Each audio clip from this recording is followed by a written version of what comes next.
दो तोते थे, दोनों एक ही माता के बेटे थे।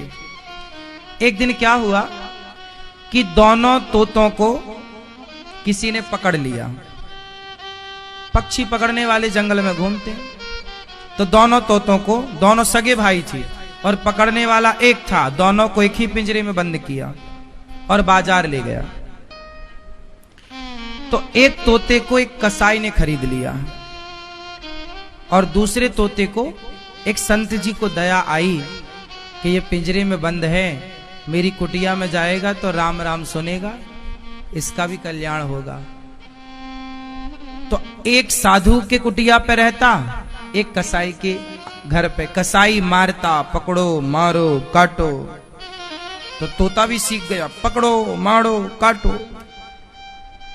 और साधु सवेरे जागे, बोले तोता बोलो राम, पक्षी बोलो सीताराम, तो तोता भी सीताराम सीताराम बोले। फिर साधु जी तोते को अच्छी अच्छी बातें सुनाया करें, कथा सुनाया करें, अच्छी चीजें सिखाया करें। तो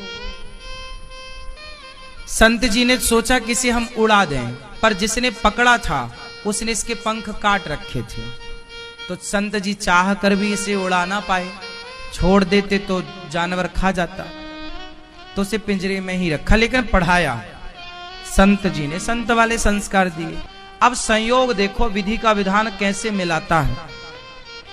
संत जी की आयु हो गई पूरी, तो संत जी जाते जाते रास्ते से गुजरने वाले एक आदमी को बुलाया, अरे भैया ये हमारा तोता है, बहुत बढ़िया बोलता है, तुम इसकी सेवा करना, इसको खाना पीना देना, ये सीताराम सीताराम बोलता है, तुम्हारा भी कल्याण होगा इस तोते से, ले जाओ। और साधु जी को लगा मर जाएंगे तो ये तोता कौन रखेगा, तो एक मुसाफिर को दे दिया। और संयोग से वो मुसाफिर कोई और नहीं था, वो कसाई ही था। अब कसाई के घर में वो तोता पहुंच गया, और कसाई के घर में ऑलरेडी एक तोता पहले से था। तो वो दोनों सगे भाई थे, दोनों ने एक दूसरे को पहचान लिया, दोनों ने एक दूसरे को पहचाना। अब इस तोते ने, जो संत वाला तोता था, ये कसाई से, कसाई वाले तोते से पूछा, कैसे हो? अच्छे हैं। क्या सीखे हो? पकड़ो मारो काटो, ये सीखा हूं, 3 बातें। इसने कहा कि तेरा इससे कल्याण नहीं होगा, अब जो मैं बोल रहा हूं तू बोल, बोल सीताराम। ये सारी बातें ना कसाई सुन रहा था। कसाई बोला इसके तो अच्छे पैसे मिलेंगे। तो कसाई दोनों तोतों को राजा के पास लेके गया। महाराज की जय हो, ये मेरे तोते हैं, आप चाहो तो खरीद लो। अच्छा, कितने का दिया? ये तोता तो है 1 रुपए का, ले लो आप। कसाई ने अपना वाला तोता 1 रुपए का, और ये जो दूसरा वाला है इसका 1 लाख रुपए लूंगा। राजा बोला पागल हो गया है तू, 1 रुपया और 1 लाख में अंतर नहीं समझता? हाँ महाराज खूब समझता हूं, दोनों तोते तो एक से हैं, अंतर इतना कैसे है? महाराज आप तो रख लो, 2-4 दिन रखना दोनों को, बाद में पैसा देना। आपको लगे कि ये इस लायक है तो देना, वरना वापस कर देना, मैं तोते ले जाऊंगा। अच्छा ठीक है, ये बात ठीक कही तुमने, पहले मैं 2-4 दिन रखता हूं, फिर कीमत बाद में दूंगा।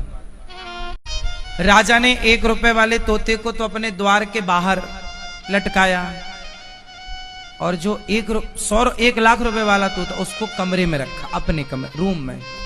देखो तो ऐसी क्या विशेषता है। अब जब राजा के कमरे में वो तोता था, वो साधु वाला तोता था, जैसे ही सवेरे का 4 बजा तो तोते ने संत जी से सीखा हुआ एक दोहा गाया। तोता एक दोहा गा रहा है। तोता बोला, तोते ने कहा राजा राजा सोकर क्या करे, उठ कर जपो मुरारी।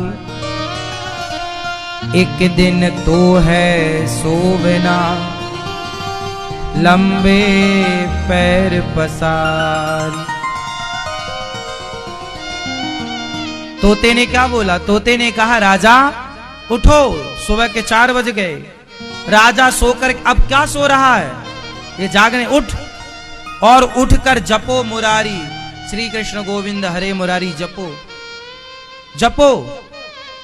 एक दिन तो है सोवना, एक दिन तो सो ही जाना है, ऐसे ही लंबे पांव पसार के। राजा उस तोते की बात से बड़ा प्रभावित हुआ। बाप, ऐसी बात तो मुझे किसी आज तक साधु संत ने नहीं सुनाई। तोते के सामने हाथ जोड़ के बैठा राजा, और सुनाओ कुछ। तोते ने कहा कि राजन, तू जानता है तेरे सिर पर कोई घूम रहा है। राजा ने कहा नहीं, अभी तो कोई नहीं है ना, तुझे दिख नहीं रहा है। राजा बोले कौन घूम रहा है? तोते ने कहा तेरे सिर पर काल घूम रहा है। राजा को लगा ये तोता तो 1 लाख में भी सस्ता है, ये तो करोड़ों का है, बातें अच्छी करता है, अच्छा काम कर रहा है। अब राजा सोचा चलो उससे मिलूं जो 1 रुपया का है। जैसे ही दरवाजा खोला और उसने देखा कोई आ रहा है, जोर से आवाज, अरे पकड़ो, मारो, काटो। राजा को देखते अब राजा भागा कि वो पकड़ लेगा, कहीं पकड़ ना ले। अब समझ गए राजा के 1 रुपया के लायक भी नहीं है, ये तो फ्री में महंगा है।